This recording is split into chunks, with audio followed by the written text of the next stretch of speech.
అమరావతి గురించి ఏళ్ల తరబడి నడుస్తున్న చర్చకు ఓ అధికారిక ముగింపు. ఒక్క మాటలో చెప్పాలంటే ఇది ఏపీ ప్రజలకు గుడ్ న్యూస్. రాజధానిగా అమరావతికి చట్టబద్ధత తీసుకొచ్చేందుకు ఏపీ ప్రభుత్వం ప్రయత్నాలు మొదలుపెట్టింది. ఇందులో భాగంగా పార్లమెంట్ శీతాకాల సమావేశాల్లో ఒక బిల్లు ప్రతిపాదించే అవకాశాలున్నాయి. పార్లమెంట్లో బిల్లు ప్రవేశపెట్టిన తర్వాత అమరావతికి ఆంధ్రప్రదేశ్ రాజధానిగా ప్రకటించడానికి కేంద్ర ప్రభుత్వం శరవేగంగా ప్రయత్నాలు కొనసాగిస్తుంది.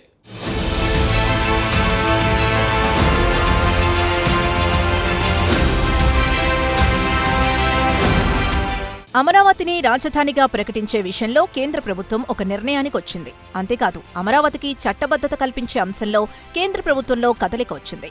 ఆంధ్రప్రదేశ్ పునర్వ్యవస్థీకరణ చట్టంలోని సెక్షన్ 5(2)లో భాగంగా అమరావతిని స్పష్టంగా రాజధానిగా ప్రకటించడానికి సన్నద్ధమైంది. ఈ మేరకు పార్లమెంటు శీతాకాల సమావేశాల్లో ఒక బిల్లు ప్రతిపాదించే అవకాశాలున్నాయి. పార్లమెంటులో బిల్లు ప్రవేశపెట్టిన తర్వాత అమరావతికి ఆంధ్రప్రదేశ్ రాజధానిగా ప్రకటించడానికి కేంద్ర ప్రభుత్వం శరవేగంగా ప్రయత్నాలు కొనసాగిస్తోంది.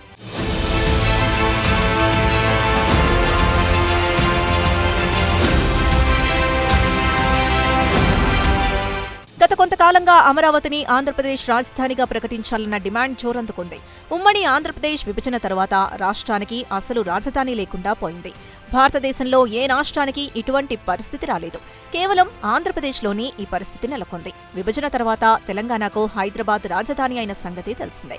ఈ నేపథ్యంలో విభజన తర్వాత ఏర్పడిన ఆంధ్రప్రదేశ్కు తొలి ముఖ్యమంత్రిగా నారా చంద్రబాబు నాయుడు పగ్గాలు చేపట్టిన సంగతి తెలిసిందే. ఈ నేపథ్యంలో అమరావతిని ఆంధ్రప్రదేశ్ రాజధానిగా చంద్రబాబు నాయుడు ప్రకటించారు.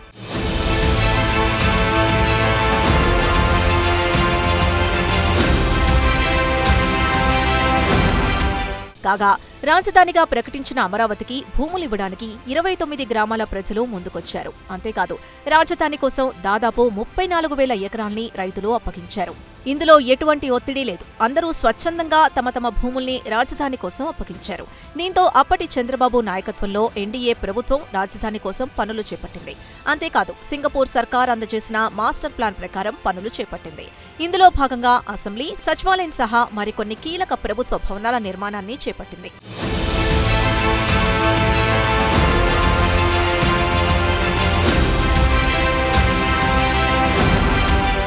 అమరావతికి చట్టబద్ధత తీసుకురావడానికి చంద్రబాబు తీవ్ర ప్రయత్నాలు చేస్తున్నారు. ఇందులో భాగంగా ఆంధ్రప్రదేశ్ నూతన రాజధానిగా అమరావతిని 2024 జూన్ 2వ తేదీ నుంచి చేరుస్తూ విభజన చట్టంలోని సెక్షన్ 5(2)ని సవరించాలని రాష్ట్ర ప్రభుత్వం కేంద్ర ప్రభుత్వాన్ని కోరింది.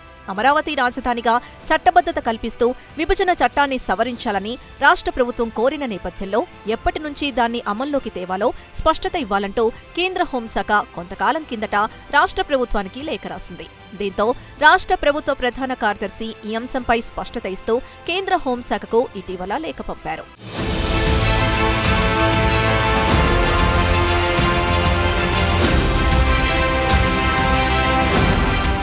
అమరావతికి చట్టబద్ధత కల్పించే విషయంలో రైతులు వ్యూహాత్మకంగా వ్యవహరిస్తున్నారు. రైతులు చైతన్యంతో వ్యవహరిస్తున్నారు.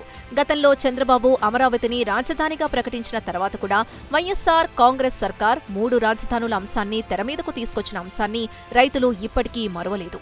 దీంతో ఈసారి నోటి మాటగా కాకుండా రాజధానిగా అమరావతి అనే అంశానికి చట్టబద్ధత అవసరమని అంటున్నారు. ఈ మేరకు కేంద్ర ప్రభుత్వంపై ఒత్తిడి తీసుకురావాల్సిందిగా ఆంధ్రప్రదేశ్ ప్రభుత్వాన్ని కోరుతున్నారు. అంతేకాదు, ఈ విషయంలో చంద్రబాబు నాయుడు ప్రభుత్వానికి అనుక్షణం తాము అండగా ఉంటామన్నారు అమరావతి రైతులు.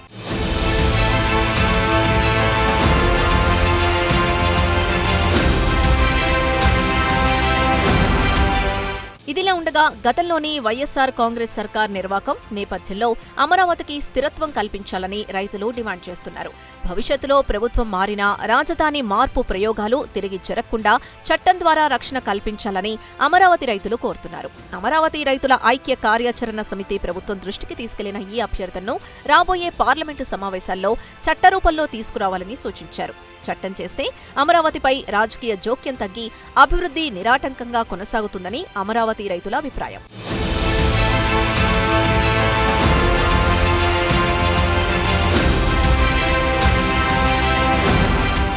ఇదిలా ఉంటే వైఎస్ఆర్ కాంగ్రెస్ పార్టీ ఇప్పటికీ అమరావతిపై విషం చిమ్ముతూనే ఉంది. అమరావతి విషయంలో ఇప్పటికీ ఆ పార్టీ గుణపాఠాలు నేర్చుకోవటం లేదు. అంతేకాదు, అమరావతికి రాజధాని విషయంలో చట్టబద్ధత రాదంటూ విష ప్రచారం కూడా వైఎస్ఆర్ కాంగ్రెస్ పార్టీ చేస్తోంది. ఓ పక్క రాజధానిగా అమరావతికి ఓకే అంటూనే ఎందుకు ఈ ధోరణిలో వైసీపీ ఉంది? దాని వెనుక వ్యూహాలేంటి?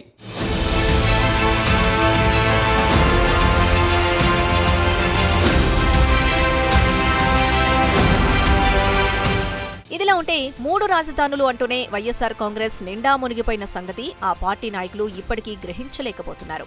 అమరావతి విషయంలో వైఎస్ఆర్ కాంగ్రెస్ రాజకీయంగా దెబ్బతిన్న సంగతి తెలిసిందే.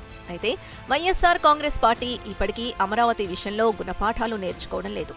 అంతేకాదు, అమరావతికి రాజధాని విషయంలో చట్టబద్ధత రాదంటూ విష ప్రచారం కూడా వైఎస్ఆర్ కాంగ్రెస్ పార్టీ చేస్తోంది.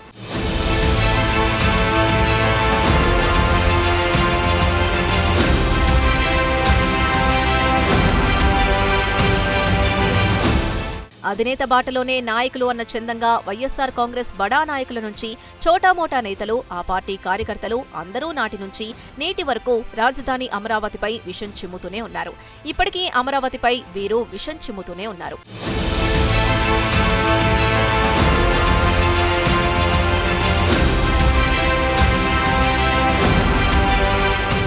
ప్రధానంగా వరదలొస్తే అమరావతి మునిగిపోతుంది అంటూ అబద్ధాలు చేస్తోంది వైఎస్ఆర్ కాంగ్రెస్. అంతేకాదు, నది ఒడ్డున ఉన్న అమరావతి అసలు రాజధానిగా ఏమాత్రం పనికిరాదంటూ ఎడాపడా అసత్యాలు ప్రచారం చేస్తున్నారు వైఎస్ఆర్ కాంగ్రెస్ నాయకులు. అమరావతికి భారీ వర్షాలు కొత్త కాదు. అయితే ఏనాడు అమరావతిలో ఏదైనా ఒక ప్రాంతం భారీ వర్షానికి మునిగిపోయిన సంఘటనలంటూ ఏమీ లేవు. కేవలం రాజధానిగా అమరావతికి చట్టబద్ధత రానివ్వకుండా చేసే దురుద్దేశంతోనే ఇటువంటి దుర్మార్గానికి వైఎస్ఆర్ కాంగ్రెస్ పాల్పడుతోంది. ఒక రాష్ట్ర రాజధానిపై ఈ రకంగా విషం చిమ్మే ప్రతిపక్షం ఒక్క ఆంధ్రప్రదేశ్లోనే కనిపిస్తోంది. ఇంతటి దారుణం దేశంలో మరెక్కడా కనిపించదు.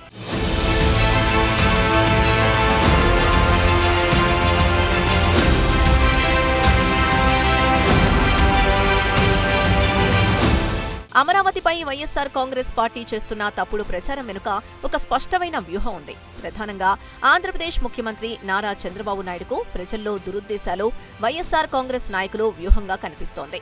ఇందులో భాగంగానే అమరావతిని రాజధానిగా ప్రకటించడంలో చంద్రబాబు నాయుడుకు దురుద్దేశాలున్నాయని అసత్య ప్రచారం చేయడాన్ని ఒక పనిగా పెట్టుకుంది వైఎస్ఆర్ కాంగ్రెస్ పార్టీ. అంతేకాదు, అమరావతి ఒక పెద్ద స్కామ్ అంటూ ఇప్పటికీ వైఎస్ఆర్ కాంగ్రెస్ నోటికొచ్చినట్లు మాట్లాడుతున్నారు.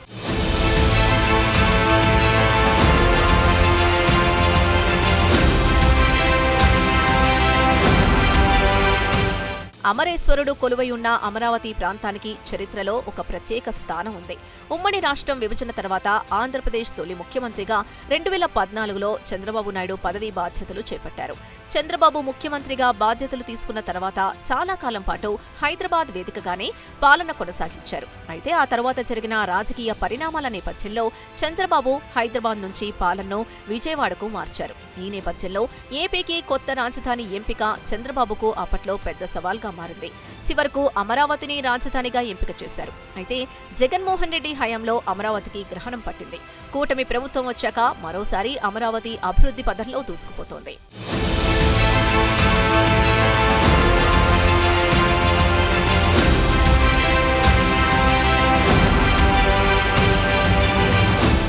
ప్రపంచం ప్రస్తుతం అభివృద్ధి దిశగా దూసుకుపోతోంది. ఇక్కడ అభివృద్ధికి సంబంధించిన కొన్ని అత్యంత ముఖ్యమైన విషయాల్ని ప్రస్తావించుకొని తీరాలి. ఏ రాష్ట్రం లేదా ఏ దేశం అభివృద్ధిలోనైనా పట్టణీకరణకు ప్రత్యేక ప్రాధాన్యం ఉంటుంది. అనేకానేక వ్యాపారాలు, భారీ పరిశ్రమలు, ఆర్థిక కార్యకలాపాలకు నగరాలే పట్టుకొమ్మలుగా మారుతున్నాయి. అంతేకాదు, పల్లెల నుంచి భారీ సంఖ్యలో వలస వస్తున్న వేలాది మందికి జీవనోపాధి కలిగిస్తున్నాయి నగరాలు. అంతేకాదు, ప్రపంచ జీడీపీలో 80% సంపదను నగరాలే సృష్టిస్తున్నాయి. ఒక్క మాటలో చెప్పాలంటే సంపద సృష్టికి నగరాలు చిరునామాగా మారాయి. ఒక అంతర్జాతీయ సంస్థ ఇటీవల నిర్వహించిన అధ్యయనం ప్రకారం 2050 నాటికి ప్రపంచవ్యాప్తంగా ప్రతి 10 మందిలో 7 నగరాల్లోనే నివసిస్తారనేది ఒక అంచనా. ఈ నేపథ్యంలోనే ప్రణాళికాబద్ధమైన పట్టణీకరణతోనే వికసిత్ భారత్ లక్ష్యాన్ని చేరుకోగలమని నీతి ఆయోగ్ గతంలోనే పేర్కొంది.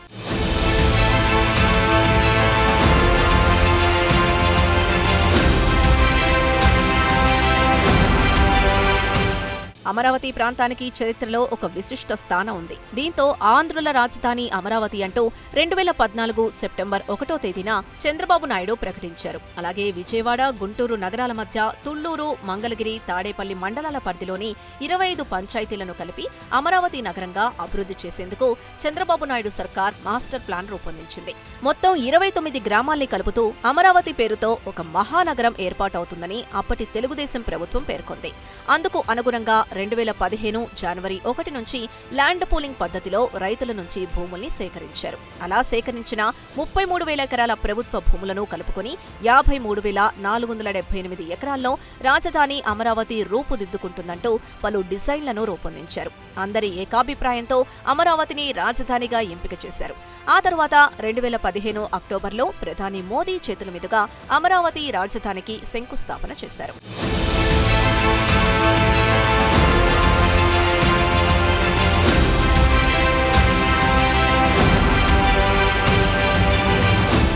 అమరావతిని రాజధానిగా ప్రకటించిన తర్వాత 4 ఏళ్ల పాటు పెద్ద ఎత్తున అభివృద్ధి కార్యక్రమాలు జరిగాయి. విజయవాడ, గుంటూరు ప్రాంతాలు దాదాపుగా కలిసిపోయి అమరావతి ఓ పెద్ద మహానగరంగా తయారయ్యేందుకు అన్ని రకాల అవకాశాలు ఏర్పడ్డాయి.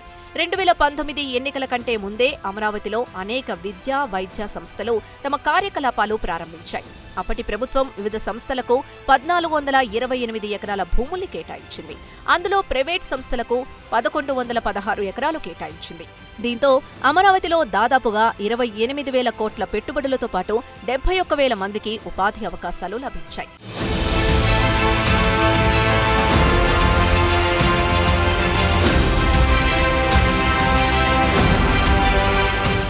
ఇక్కడ అమరావతి రైతుల త్యాగాల్ని చెప్పుకొని తీరాలి. దాదాపు 30,000 మంది రైతులు అమరావతి రాజధాని నిర్మాణం కోసం భూములిచ్చారు. అయితే ఇలా భూములిచ్చింది భూస్వాములేనన్న దుష్ప్రచారం కూడా నడిచింది. అయితే ఇది వాస్తవం కాదు. రాజధాని నగర నిర్మాణం కోసం భూములిచ్చిన వారిలో 97% మంది చిన్న, సన్నకారు రైతులే. కేవలం తమ ప్రాంతంలో రాజధాని నగర నిర్మాణం జరిగితే తమ పిల్లల భవిష్యత్తు బంగారుమయం అవుతుందన్న ఆకాంక్షే సదరు రైతులు భూములు త్యాగాలు చేసేటట్లు చేసింది.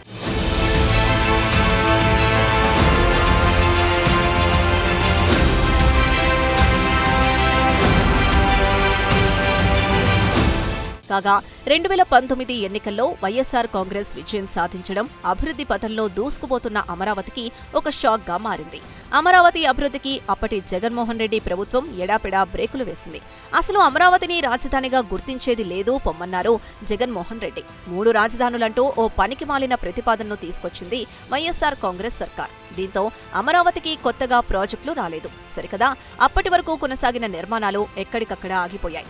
దీంతో ఆంధ్రప్రదేశ్లో ఉద్యోగావకాశాలు కనుమరుగయ్యాయి. ఫలితంగా ఉపాధి కోసం యువత ఇతర రాష్ట్రాలకు వలసబాట పట్టింది.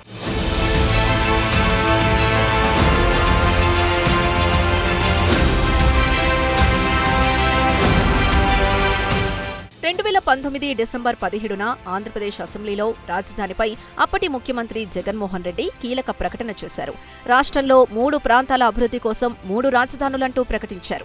విశాఖను పరిపాలనా రాజధానిగాను, అమరావతిని శాసన రాజధానిగాను, అలాగే కర్నూలును న్యాయ రాజధానిగా ప్రకటించారు. దీంతో 3 రాజధానుల ప్రకటన ఆంధ్రప్రదేశ్లో అగ్గిరాజేసింది.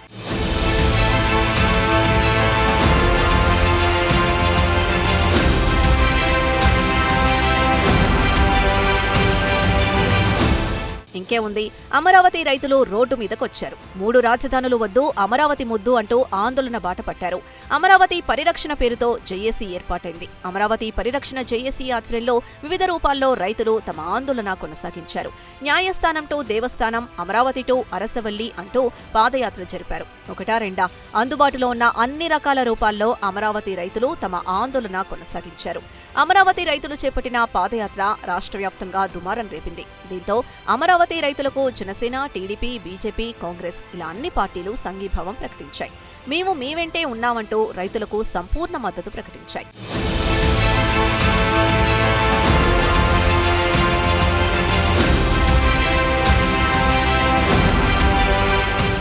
అమరావతి రైతుల ఉద్యమాన్ని నీరుగార్చడానికి అప్పటి జగన్మోహన్ రెడ్డి ప్రభుత్వం చేయని ప్రయత్నం అంటూ లేదు. అప్పటికప్పుడు అధికార వికేంద్రీకరణ అనే ఒక ప్రతిపాదనను తెరమీదకు తీసుకొచ్చారు. అంటే విశాఖను ఎగ్జిక్యూటివ్ క్యాపిటల్ సిటీగా అభివృద్ధి చేయడం వల్ల ఉత్తరాంధ్ర ప్రగతి పథంలో దూసుకుపోతుందన్న ఒక అవాస్తవాన్ని జగన్మోహన్ రెడ్డి సర్కార్ ప్రచారంలో పెట్టింది. అంతేకాదు ఎప్పటికప్పుడు కొంతమంది పెయిడ్ మేధావులతో అధికార వికేంద్రీకరణ అంశంపై రౌండ్ టేబుల్ సమావేశాలు నిర్వహించింది. అమరావతి రైతుల ఉద్యమాన్ని దెబ్బతీయడానికి జగన్మోహన్ రెడ్డి సర్కార్ ఎన్ని ప్రయత్నాలు చేసినా ప్రజలు వాటిని పట్టించుకోలేదు. అమరావతి రైతులకు బాసటగా నిలిచారు.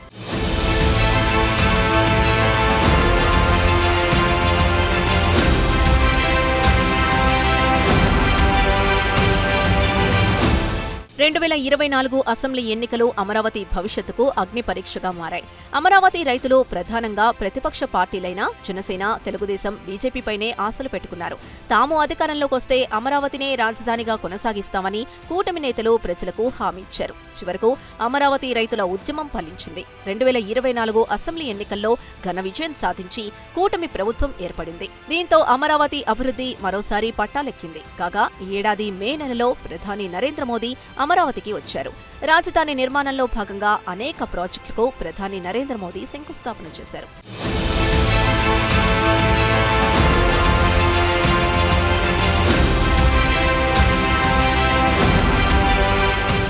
ఏదేమైనా వైఎస్ఆర్ కాంగ్రెస్ సర్కార్ హయాంలో విధ్వంసమైన అమరావతి రాజధాని నగర నిర్మాణానికి అహర్హం శ్రమిస్తున్న కూటమి ప్రభుత్వానికి కేంద్రంలోని నరేంద్ర మోదీ సర్కార్ అండగా నిలవడం నిస్సందేహంగా ఒక శుభ పరిణామం.